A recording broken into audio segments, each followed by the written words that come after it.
m'appelle Marc de Corville, je suis le CTO de Arcos, donc je suis en charge de toute la technologie Arcos.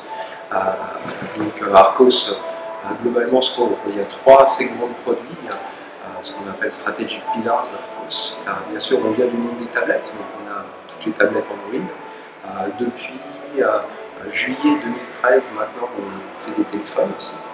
Et plus récemment, en juin, mai de cette année, on a lancé en fait toute une gamme d'objets connectés, et surtout on a poussé notre vision de la maison connectée Arcos avec un produit phare, avec une gateway qui est entourée en fait d'une constellation d'objets Bluetooth Low Energy et qui se connecte par l'intermédiaire d'un cloud. En fait, on peut se connecter à l'intérieur de la maison, qui en fait la tablette c'est une espèce d'avatar de la maison à travers à la fois une tablette ou un téléphone pour contrôler la maison.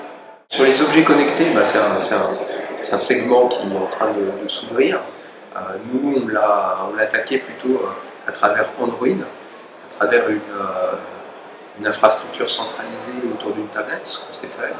Et ce qu'on a essayé, c'est de connecter la maison à l'extérieur. Donc, comme d'habitude à Arcos, on essaye, pour rétablir notre crédibilité dans le domaine, de pousser un nouveau produit sur le marché qui montre notre savoir-faire. Les objets connectés, c'est peut-être le projet logiciel et hardware le plus complexe qu'on ait fait à Arcos depuis le début, parce qu'il y a une tablette Android modifiée, il y a des objets connectés avec leur firmware à eux séparément, et il y a aussi tout ce qui est l'application client sur le téléphone, et aussi tout ce qui est dans le cloud chez Google Apps Engine. On a notre serveur intermédiaire, on a des push notifications, etc. Je peux peut-être expliquer aussi un petit peu les objets connectés qui existent. Donc, on a pour l'instant notre offre, elle est axée sur en fait ce qu'on appelle WeatherTag, qui mesure l'humidité et la température, qui le reporte en fait à la tablette. On a aussi un presence détecteur, qui est un passif infrared en sensor. On a aussi une plug où on peut faire on-off, mais aussi mesurer l'énergie et la reporter. On a aussi un motion detector qui est composé en fait d'un petit accéléromètre pour voir si ça bouge, ou aussi un read sensor pour détecter quand on a une porte qui s'ouvre. Et tout ça, en fait, ça nourrit les informations à la tablette, qui peut pousser des notifications à notre téléphone en remote ou à notre tablette. Et quelque part, la tablette peut relier les différents accessoires pour faire d'une manière autonome certaines actions. Par exemple, il y a 3 exemples. Donc, quelque part, en fait, on voit qu'il y a une tablette, on a des objets connectés, mais on se dit à quoi ça sert quelque part. C'est vrai que c'est pas si évident. Et moi, j'aime bien citer 3 exemples où je me sers pour la vie quotidienne. D'une part, il y a mes enfants, comme beaucoup, qui reviennent de l'école, et souvent on se précipite sur le téléphone pour savoir s'ils sont bien arrivés, etc. Mais là, par exemple, j'ai installé sur ma porte d'entrée, dès qu'elle s'ouvre, en fait, il y a une photo qui est prise, qui m'est envoyée, où on peut ne pas prendre de photo, mais on peut savoir quand est-ce que notre porte s'ouvre, on peut savoir quand est-ce que les enfants sont revenus, et sans forcément avoir à y penser. Il y a le téléphone qui fait ding, petite notification, on regarde, et on est rassuré quelque part. Un autre exemple, par exemple, c'est quand la nuit, on va dans son salon, tout est éteint, et avec le détecteur de présence, on peut commander la prise qui va allumer une lumière pendant 12 heures, que de minuit à 6 heures du matin, comme ça on n'a pas à retrouver l'interrupteur, ça se fait d'une manière transparente.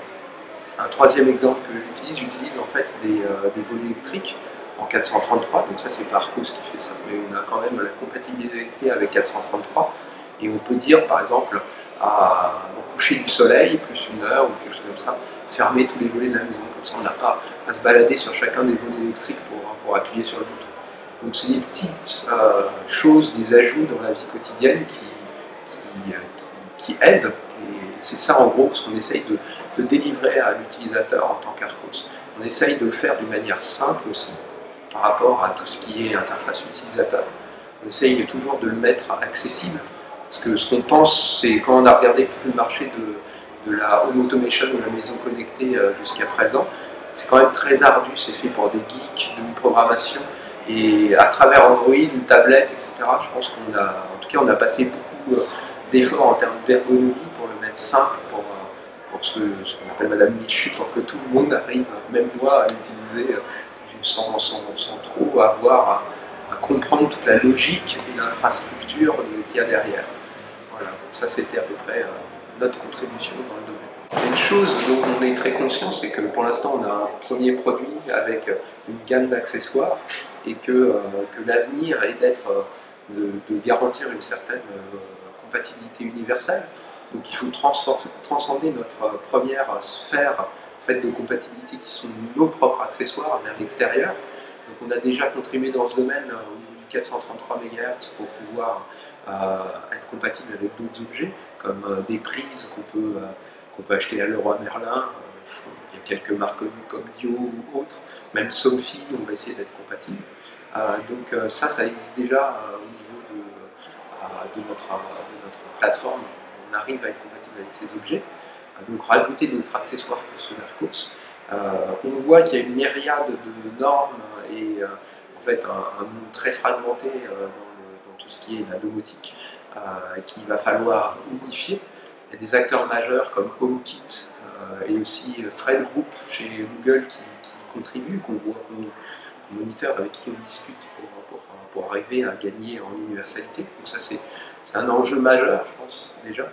Il y a un autre enjeu sur lequel on veut investir dans l'avenir, c'est que quelque part, toute la home automation, toute la domotique est réservée beaucoup à...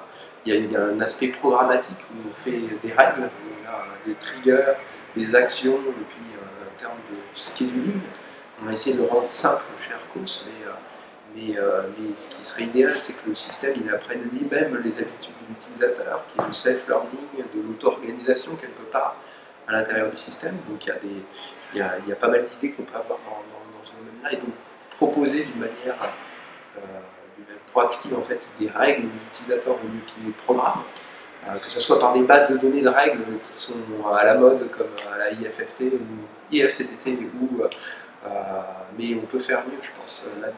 Donc il y a des axes assez intéressants sur lesquels on réfléchit pour bâtir, pour aller vers de l'avant chez Arcos. Donc est-ce que Android est le bon cheval de course sur lequel investir pour l'avenir de la maison connectée? Moi je le pense, car il donne en fait toute une infrastructure de base sur laquelle on peut construire.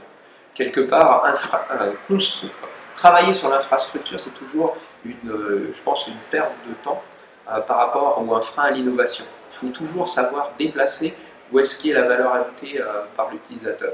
Donc Android il donne une interface utilisateur simple sur laquelle on peut construire. Il y a quand même, en termes de marché, 80% des smartphones qui sont, ou même plus, qui sont Android. Donc investir sur Android, je pense que c'est toucher un plus grand nombre de personnes. En plus, on n'est pas que compatible Android. On a une application iOS pour pouvoir se connecter à la gateway. Utiliser Android sur la gateway nous permet en fait d'hériter d'un SDK très puissant, et puis après on modifie le firmware de la gateway pour être plus robuste au niveau du Bluetooth Low Energy, parce que Bluetooth Low Energy c'est quand même pas encore très stable sur Android quand on a des objets connectés 24 heures sur 24, 7 jours sur 7.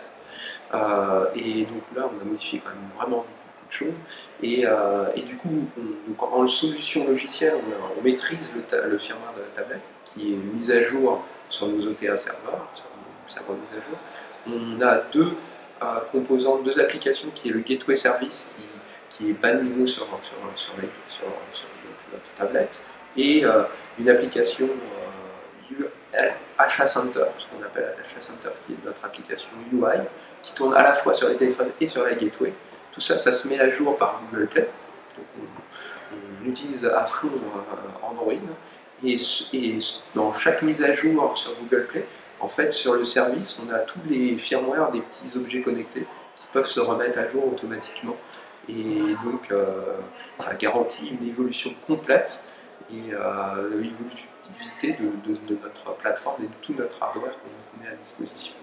Sur ce qui est Android Everywhere, je pense que donc sur la télé, on est très intéressé parce que faire une Android TV, nous on vient du monde de l'entertainment, du divertissement, et c'est vrai qu'on a une culture multimédia très forte, et quand on regarde la télé, on a fait quand on regarde, je pense que c'est en 2012, En octobre, on a sorti ce qu'on appelait le TV Connect.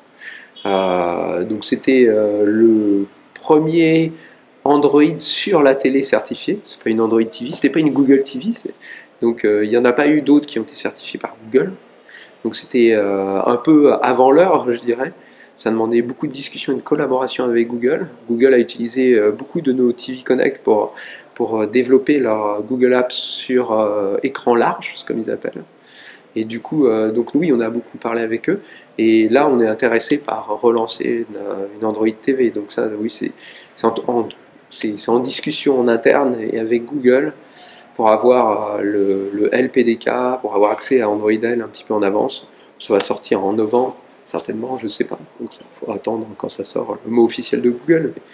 Mais oui, oui, on a quelque chose, on travaille dessus.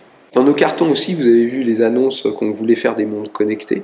On en a eu plusieurs modèles en interne. On a travaillé notamment sur une montre qui avait Android 4.3 dessus, d'accord, qui était basée sur un processeur Ingenic qui n'est pas sorti. Donc on a plein de c'est de la R&D Arcos. Donc on sort pas tous les produits quand on n'est pas sûr que le marché est là encore complètement mature.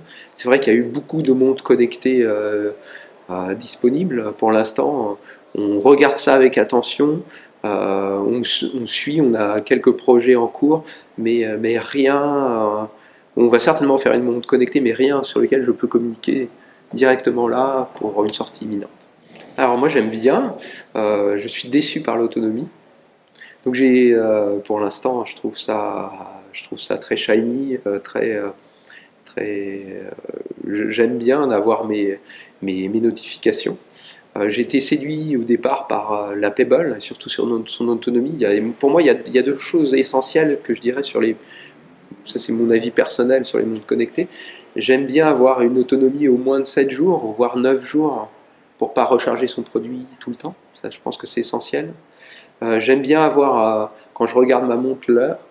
Donc quelque chose où j'ai à interagir pour allumer l'écran ou faire un certain geste pour qu'il soit allumé, je trouve ça dommage. Donc les memory LCD, je trouve ça bien. Je trouve ça les écrans transflectifs aussi, c'est bien, comme la smartwatch de Sony. En revanche, voilà, donc ce serait mes prérequis. Avoir toutes mes notifications, moi je reçois énormément d'emails, donc au bout d'un moment donné, ça me stresse trop. Donc je reviens j'aime bien utiliser la technologie, mais je reviens à une technologie plus traditionnelle pour survivre au stress. Mais sinon, oui, oui, il y a un grand avenir sur les montres connectées. Après, l'autonomie est quelque chose de clé, et je pense qu'avec les évolutions technologiques, on y arrivera. Mais pour l'instant, c'est pas encore au rendez-vous sur Android Wear. Moi, j'ai été agréablement surpris.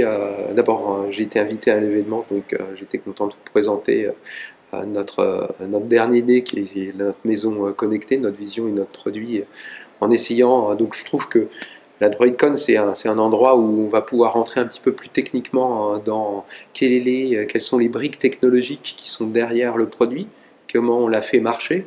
Donc, c'est aussi disons, une opportunité pour transcender l'aspect commercial du produit et essayer de donner des pistes sur quelles sont en fait les solutions techniques qu'on a apportées pour faire marcher notre produit et d'avoir un peu d'interaction avec la communauté technique. Donc, plus que ça soit à Paris, c'est idéal. Voilà.